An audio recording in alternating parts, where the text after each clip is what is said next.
City India news, महाराष्ट्रातील लोकप्रिय news channel.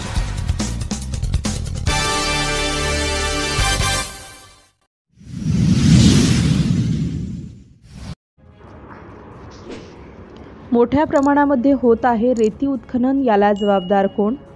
Pench नदीच्या पात्रामधून काळाफाटा, पालोरा, डोरली आणि वाघोडा येथील जागेवरून नेहमी रात्री आणि भर दिवसा रेतीचे अवैध उत्खनन चालू राहत असून येथील रेती ही ट्रक टिप्पर मार्फत नागपूरला जात असल्याची माहिती झाली असून शासनाच्या कोट्यावधी जमा होणारा महसूल हा अधिकारी आणि कर्मचारी यांच्या कोट्यामध्ये जमा होत असल्याची माहिती प्राप्त झाली असल्यामुळे अधिकारी कार्यवाही करत नाही, म्हणून ताबडतोब कारवाई करण्याची मागणी येथील जनतेने केलेली आहे।